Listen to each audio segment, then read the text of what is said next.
Without much further ado, I would like to take this time to introduce our special guest tonight. Abby Chien is Director of Diversity and the Equity Center at Central Washington University. She currently provides oversight for all student engagement opportunities with Diversity and Equity Center and works with colleagues on campus to promote diversity, equity, and inclusion. Outside of Central, Abby serves as the Equity, Inclusion, and Social Justice Division representative for the multiracial knowledge community. And she also has been involved with NAPSA, multiracial knowledge in higher education. So I would like to extend a welcome to Abby and take it off from here. Thanks, Abby. Well, thank you so much. So one of the things that I would love to do before I even really jump in is to offer a land acknowledgement. And so I'm located in Kittitas County in Ellensburg, which is the historic and current home of the Yakima people. And so one of the reasons that I want to offer that acknowledgement is because I think when we think about democracy being the way of doing things, it hasn't always been the way that things have been done. And there are many cultural ways of knowing and learning that have wisdom and that we should engage with and honor. And so Monday was Indigenous Peoples Day, which is really reclaiming the notion of Columbus Day and saying that there were folks here in the Americas long before people were quote unquote discovered by an explorer. And so in Ellensburg, it's the federally recognized Confederated Tribes and Bands of Yakima Nation, which is comprised of Klickitat, Palouse, Walla Walla, Wanapum, Wenatchee, Wishram, and Yakima peoples. And I think it's really important to acknowledge that Yakima people remain committed stewards of the land today. They cherish it, they protect it as instructed by their elders and through generations. And so I offer this in my own honor and gratitude to be able to live on this land and to be able to think about the legacy of peoples and their lives and their descendants, and that living on the land is an ongoing thing that we contribute to. And so with that acknowledgement, I'm going to jump in and let me pull up my screen sharing.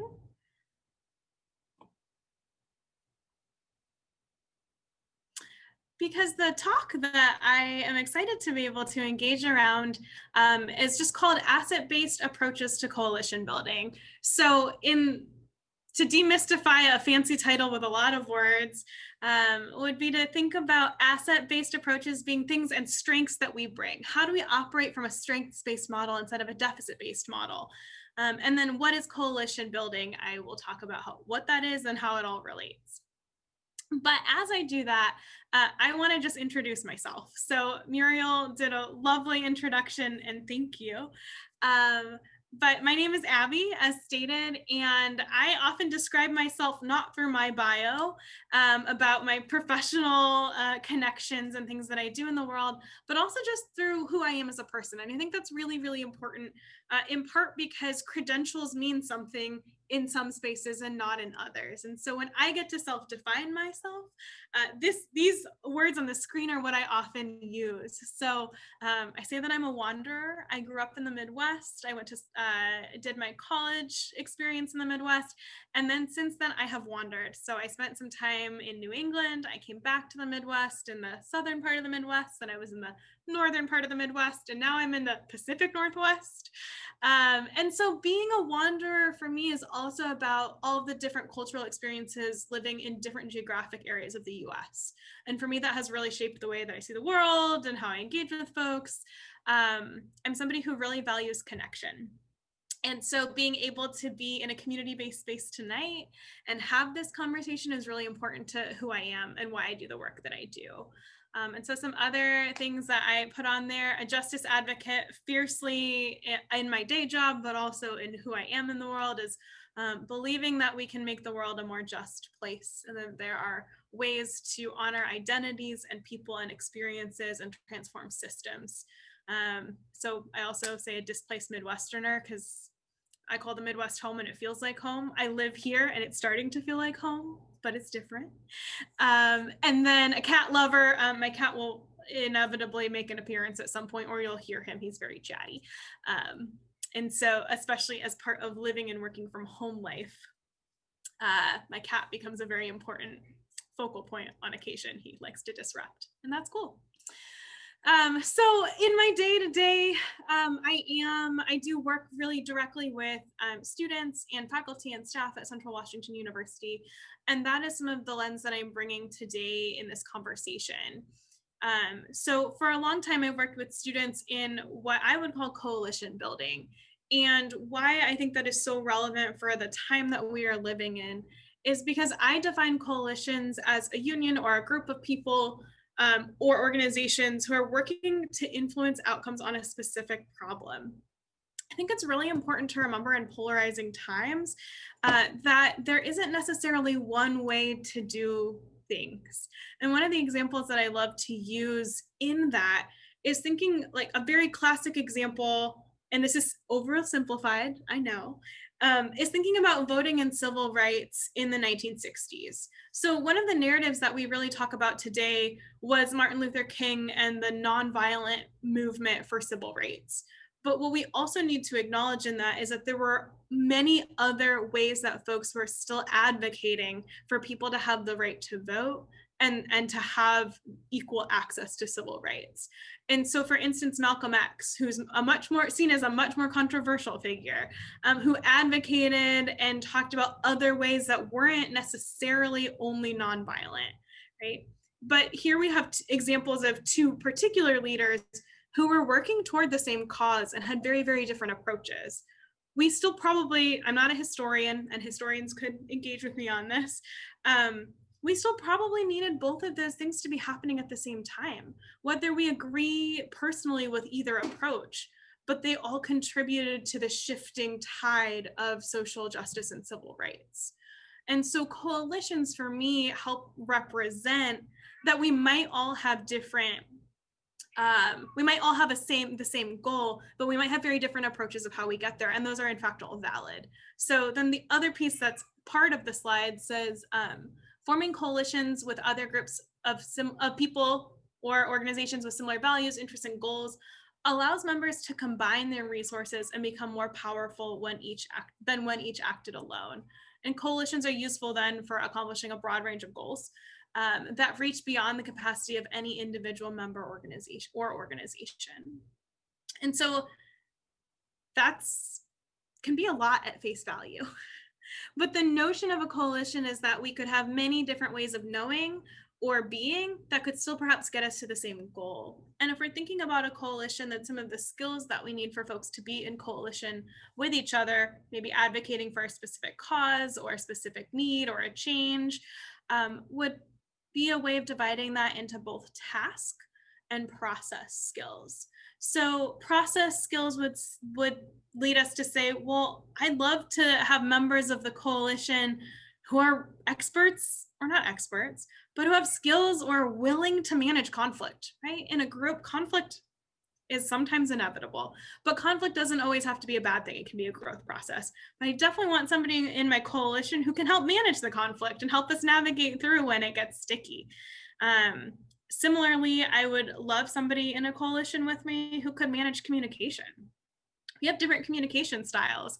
I'm a really direct communicator. And sometimes that needs to be counterbalanced, or it needs to be understood and thoughtfully responded to, because my directness might put somebody else off. Or I might need to remember to adapt my directness in certain settings or in certain groups to be heard and seen effectively. In this process skills area, I'd also love to think about maybe folks who have some skills in facilitating, who can actually lead our group through a process and help keep us on track and guide us toward the goals that we actually want to reach. And then the other one that, of course, I would put in here is that process skills would also be folks who can recognize inequity when it's happening, who can say, hey, that's not quite right. Or maybe here's an adverse impact that we didn't intend to happen, but it's showing up. And maybe in a coalition that looks like somebody's voice is not being heard as loudly as others based on maybe the way we perceive somebody's identities or their value and commitment. Or sometimes that inequity could be that we're continuing to perpetrate the system that we're trying to dismantle. Because we grew up in this system, and sometimes we can be actively trying to change it, but still engaging in some harmful behaviors, right? So it's somebody who could point that out and be willing to engage in the process of surfacing it and talking about what it means for the folks who are engaged. In a coalition, I would also then say if we've got process skills, then we have task skills. So those might look like things depending on what your specific problem is that your coalition is working toward. Could be just somebody who's really great at delegating responsibility and holding other people accountable to get things done, or to follow up and say, well, what support do you need to get this thing done? How do we do that? It could be somebody who is really great at budgeting and doing cost analysis and having to be in the nitty gritty. That is not my skill set. I absolutely need somebody alongside me in a coalition to help do that. Similarly, I think fundraising falls in that category. So does somebody who can plan and forecast and be really strategic. But in a coalition, it's also likely that we in an imaginary scenario would perhaps need somebody who's good at public speaking and could represent the values of the group and communicate those really well to somebody else, whether that's bringing people in, creating buy-in, or having a spotlight to be in the media, and somebody who could manage media and be really savvy in those conversations. And then the last one I would add in this area would also be around if research or needs assessment and some of the data collection pieces, depending what your project is, that would be a task and a skill that would be great to have in your coalition. So I apologize, you can hear my cat. So with thinking about coalitions, there are lots of different ways that people could form coalitions. There are lots of different causes, but I think in a polarizing environment, we often forget that we actually have the skills to think across how we not only bridge across similarity, but also bridge across difference.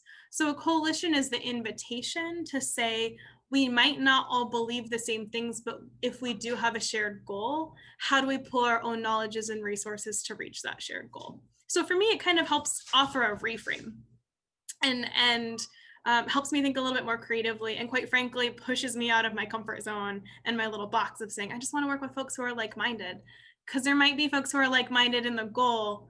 And in fact, the different ways to get there are the ways that I've never thought of and could help us transform what we're doing. So it's sometimes coalition. The word coalition to me is also a call to action to get out of my own head and lean into some of that discomfort as well. And so then the other piece of this talk, I wanted to focus a little bit about what it means to lead from strengths and assets. And there's a particular model that I love because I'm an educator and I work in education. And so I have a little bit of a theory to put out here. Which is, this is a visual representation of what's called the community cultural wealth model. And Tara Yoso is a researcher who published this in 2005. So it's been around for about 15 years.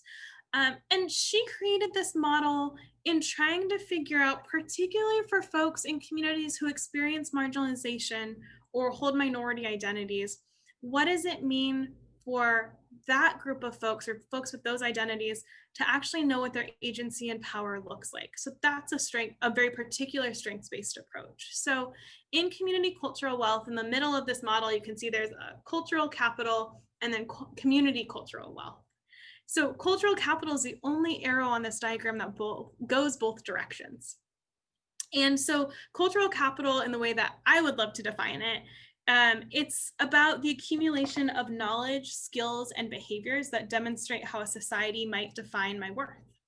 Cultural capital could be subjective depending on what group I'm in. I could have more capital in one group of people than another, or in one cultural lens than another. But if we're thinking about the notion of capital, it's a little bit of who has capital and in what context, and how is capital often seen.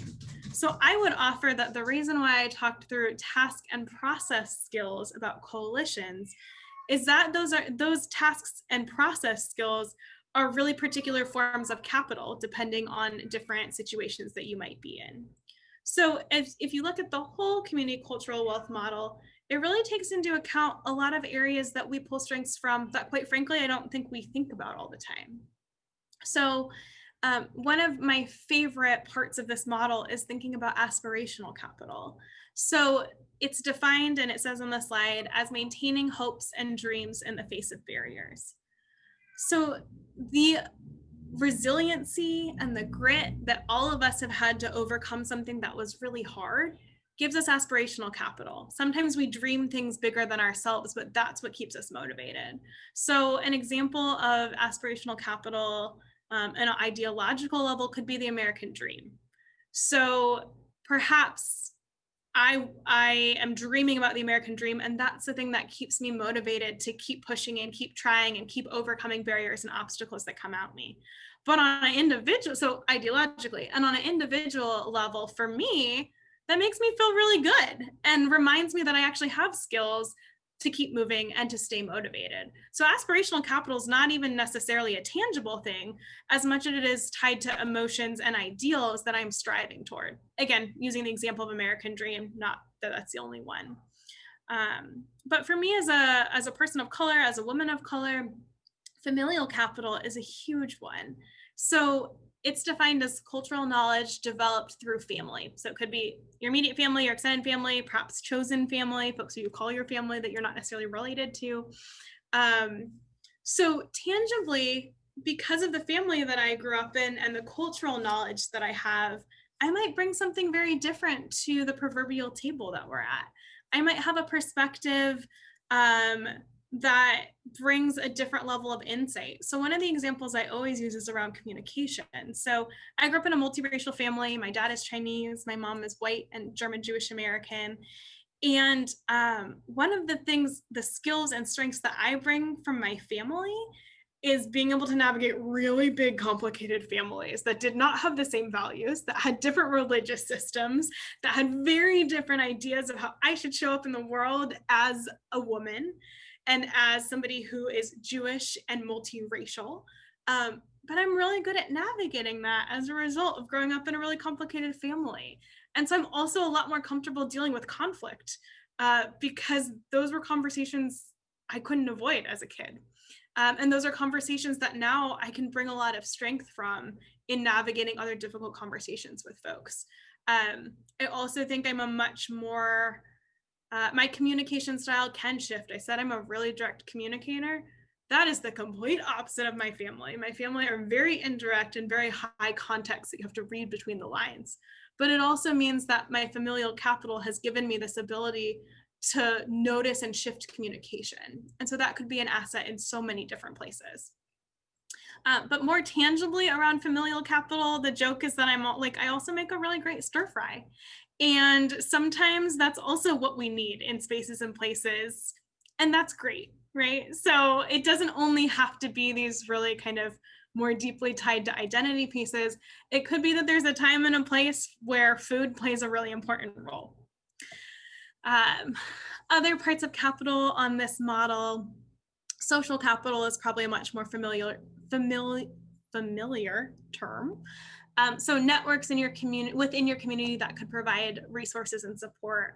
So positionally, because of the work that I do at Central Washington University, in Central, I might be seen as somebody who has social capital, right? I know who to call, or I know who to reach out to say, I need help with this thing.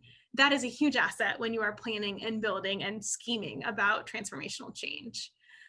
Navigational capital, kind of defined in a very similar way, the skills of maneuvering through institutions. So the example here is, how do you navigate through a college? Again, I might be somebody who has the navigational capital because I've gone to college and I understand what it's like to walk through that system. Of course, I might not understand what it's like for every single person or every single circumstance, but I might have the kind of day-to-day knowledge to be like, yeah, I get what a provost does, and I get what a person with this fancy title does, which could help us demystify a system and decide who's the right person to talk to about the initiative or the goal that this coalition or this group has. And that also, navigational capital doesn't just have to happen in a workplace or an institution. It could be knowing the right person to talk to in your family. I know that if I want something done, I probably don't talk to somebody specific, but I absolutely know that I'm going to talk to one of my uncles about this thing because he's going to help get it done, right? That's also a version of navigational capital, is knowing how to maneuver through the systems that exist in whatever your world is. And it could be knowing who to talk to within the League of Women Voters, of who's going to be able to get connected to the right person, or answer the question. Sometimes it's finding the right person to answer a question. It's not a big complicated thing, but you're like, I don't know that answer, but I know who will have that answer. That's also part of navigational capital. And so we've got two types of capital left. Resistance capital is defined as the knowledge and skills developed through challenging inequality. And so that one I dig into really deeply as a multiracial and Asian American woman. How does the way I navigate the world actually come into play and serve me as an asset? I already described some of this in familial capital, right? Using my own identity and the identities of my family has helped me understand how to navigate through difficult communication. I think for me, it's also given me my ability to be really empathetic, and sometimes to code switch, to know when, in what space I'm supposed to show up in what way. Now, I'd love to challenge that all day, every day, and say we should show up as our authentic selves. And I think the reality is I also know that if I show up in certain ways in certain places, I'll be seen very differently.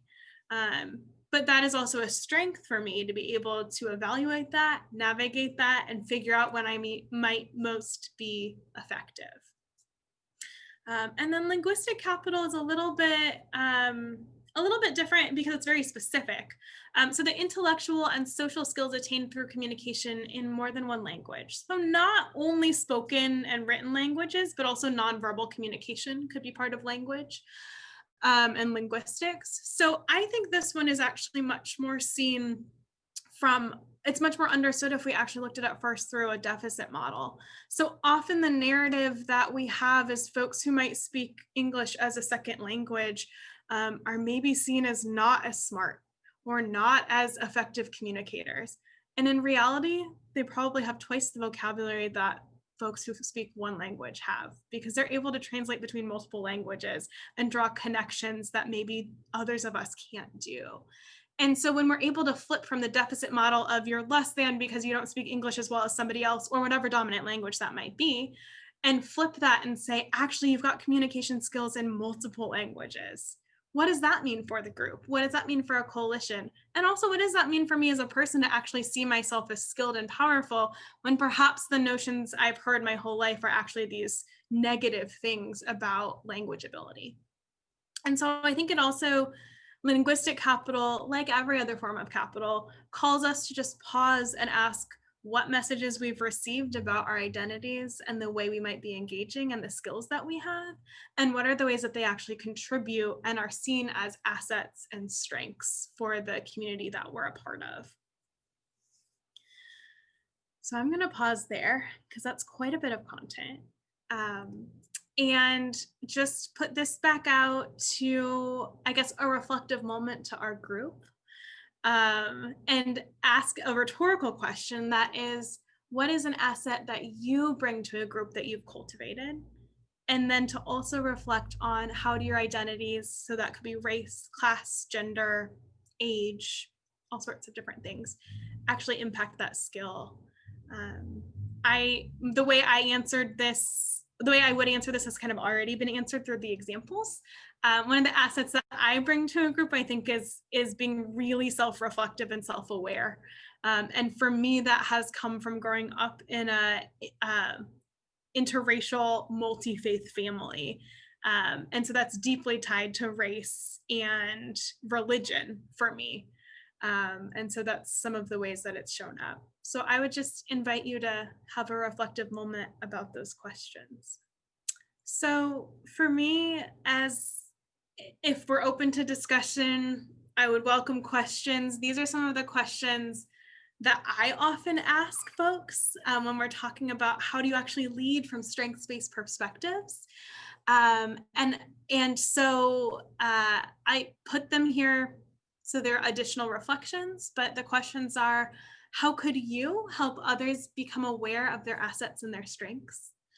What ideas or initiatives do you hope a coalition could address in our local community? And who would be the folks that you would call on to build a coalition, thinking about the task and process skills and thinking about the unique cultural capital that somebody might bring based on their knowledge, their skills, and their experiences. So I will leave that here and welcome additional questions or thoughts that folks have as you see fit. Well, perhaps I'd just ask the question, what are people thinking about? What's resonating with you? I have something that I like to ask, because I started thinking about the Black Lives Matter movement here. And what would you suggest for them? Because obviously it's become, the Black Lives Matter people demonstrate on a street corner, and then the next thing you know, I don't know what they call themselves, but it's like the Blue Lives Matter or something. They have some kind of oppositional other group demonstrating on another corner. And Black Lives Matter is trying to get some traction, and they are trying to do some coalition building. Because they've approached us. So, but how can we help them, and how can they get around this kind of polarization that is automatically, kind of grown up over what's happening, over their, wanting to be recognized? Yeah, so I think actually my first response to that is I can't know what another group needs and don't want to speak on their behalf. I do think if we look at the lens of coalition building and strengths-based approaches, would really look towards what relational pieces and what skills are part of their current coalition. Who do they think they need to build relationships with or pull in or not? I think the piece of this particular question that is so complex is that it's advocacy is adversarial. It's disrupting a whole system. And that might be the goal of a coalition or a group of folks. And if that's the case, that's where they need to be. But I think from the lens for me in thinking about what's happening in Ellensburg and some of the polarization and divisiveness, is that it's up to the organizers to the level that they want to dig in and where they want to build relationships and have conversations versus choose not to have those conversations and relationships because it might do more harm or it's not part of that coalition strategy. So I struggled to answer that question a little bit, mostly because I don't want to speak on behalf of other folks and I don't want to purport to know more than the organizers who are, I think, likely having these types of conversations and trying to figure out their strategy as well. So how can your model help them? I mean, what should they be, or how can we help them? Yeah, and I think that question helps me reframe it a little bit. I think it might start with knowing what their goals are, and to what end they're organizing, what they would like to see as goals of their organizing. I think without that, it's hard to know what is the right. If we're looking at this coalition model, we're looking at many folks working in different ways toward a shared goal. So I think it would be really helpful to know and understand the goal of our activists in our local community. What do they want their outcome to be? Because it could be awareness raising, it could be policy change, it could be visibility, it could be all sorts of different things. And I think I would want to know that, so I would know how to offer them specific support or know if there's other systems and levers that could be pushed on to help advance that same cause. I know I saw a question in the chat as well, from Charlie about the hardest part of coalition building in my experience. It's starting and sustaining it. I think building a coalition takes a lot of time to define what that goal might be and figuring out which sort of lanes people want to be in. And I think coalition building is messy and quite frankly, probably should be, because if we're engaging in this idealistic notion of folks who have different opinions coming together toward a shared goal, it is not a clear pathway.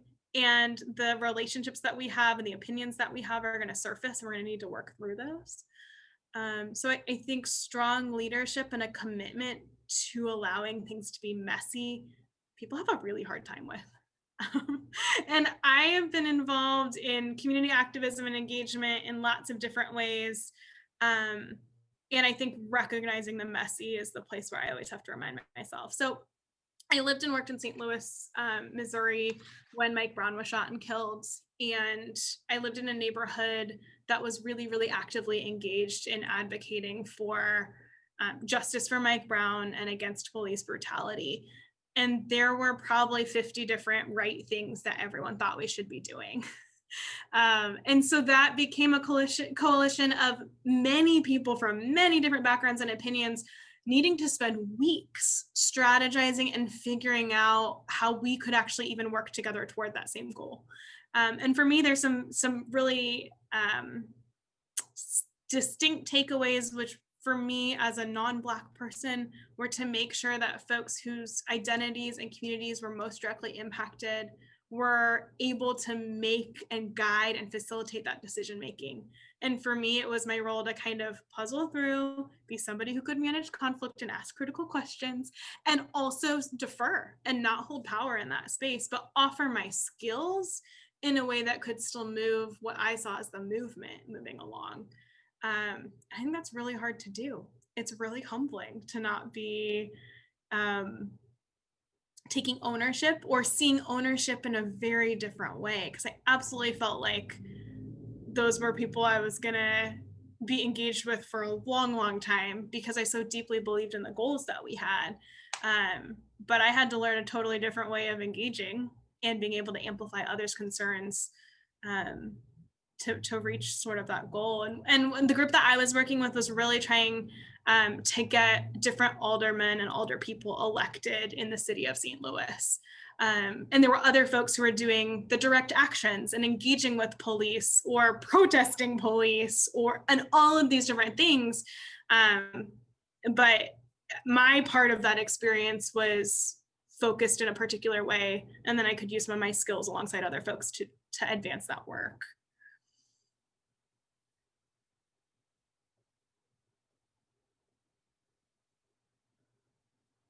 Yes, so what do I do at Central is an excellent question.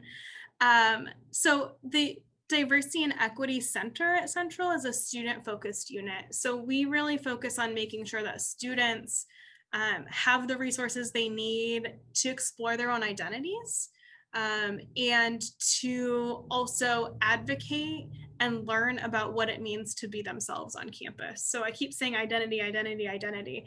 But the Diversity and Equity Center was founded to be the place on campus where students who experienced marginalization could call home and could be in a place without judgment and could meet other people who understood their experiences. And we've been around for about 25 years. We've evolved a lot over time. But historically, as you can imagine, those groups might, if you think on a group level, definitely a place for students of color to gather, a place for LGBTQ plus folks to gather, a place for undocumented folks, right? The folks who have not been seen historically in higher education over hundreds of years and then recent years.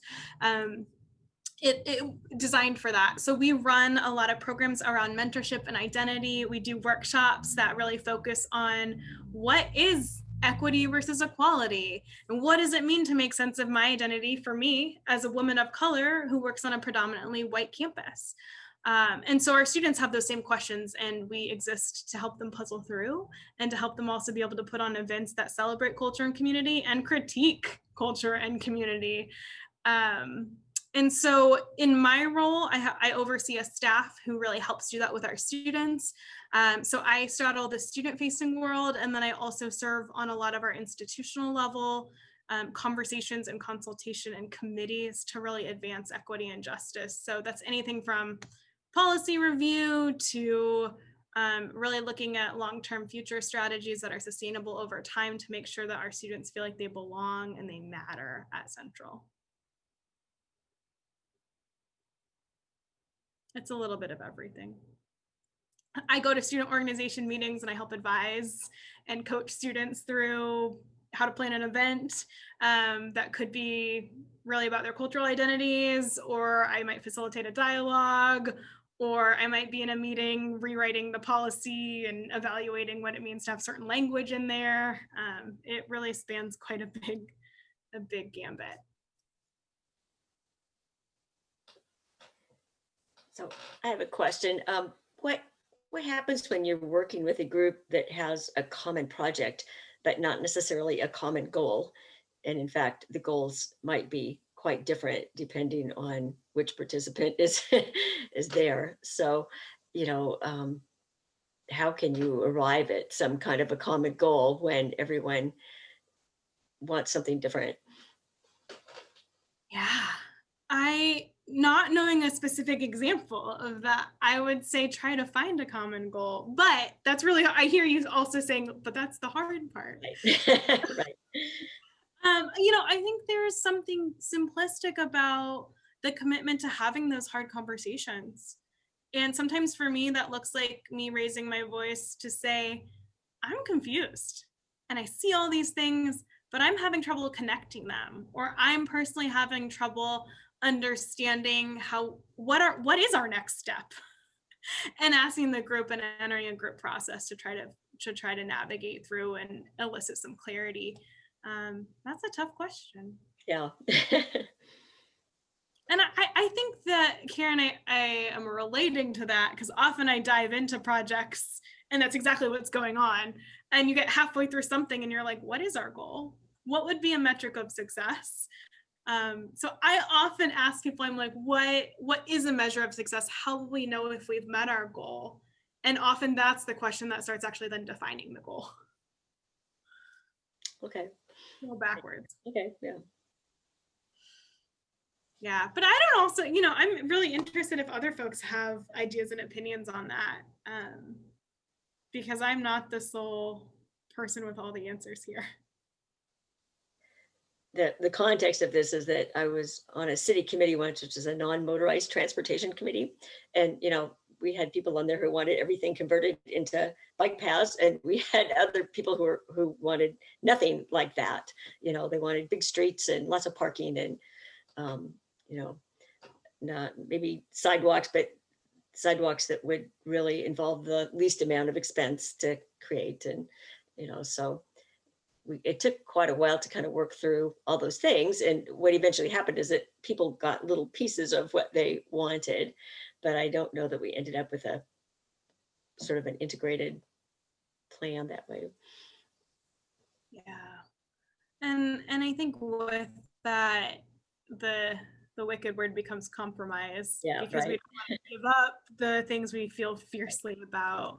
And then we do it within the realities of constraints, opinions, budgets. Right. One of the things that has helped me in some of the community-based work is really also defining values, because then when there are clashes about direction, you have something to recenter yourself on. And so if the group can agree on values and kind of identify the ways you want to hold each other accountable, maybe that's integrity, or maybe that's honesty, maybe that's accountability, I don't know. That is often a recentering point, but it still takes all of this takes conversation and effort and a willingness to engage, which I think we often tell ourselves we don't have time for. Like, we need to make a decision and keep moving. And so I guess the thing I would push back on is to say, spend the time in the mess and in the gray area and puzzle through it. Okay. Abby, I want to thank you so much for joining us tonight. I have been often curious how people organize communities. And one thing I've noticed just from a distance is you get a group of people together who might have a common need or a common desire. And then you get that group to organize around that issue. But so often it seems like it's really tough to get everybody on the same page. So which means folks tend to end up, falling away. I think community organizing is pretty powerful in some parts of the country. I know it's made a big difference. Ellensburg is a small place, and we're a little different than a more diverse looking spot in the US. So it's hard to sometimes know what issues are important to the community or to a group. But it sounds like what you're saying is that one thing, you've got to embrace the idea that there's lots of ways you can contribute. Yeah. And not end up just limiting people. So I think League has been very much active throughout the country, tackling some things that are not always easy. And I think we've been really on the forefront of voter suppression and trying to fight that. We're lucky here in Washington State, we don't have that problem, but as they do in other places. But this getting people together to not be so divisive, like the Black Lives Matter was a good example, and all of the baggage that brings. And engagement seems to be the really hard part, because we scream at each other sometimes. But again, I want to thank you for coming tonight. And I don't know if you would like to have any closing remarks or. I just want to say thank you. And I think that Oops, I can't hear you. Not eloquent closing remarks. I think the thing that I reflect on a lot as I talk about coalition building and talk about my own experience building coalitions is that it's different every time it happens. And the skills that I'm self-reflective about are different depending on the cause and the group of people. And so it's situation dependent. And I might really believe I can contribute a certain skill, but it's also going to depend on who's in the room with me to think about the way that that's managed or appropriate or kind. And it's bound to be messy, and that's okay. Well, I know for my experience, it can get messy, but it's often worth it if you can get to where you need to be. So, well, again, I want to thank you for joining us tonight.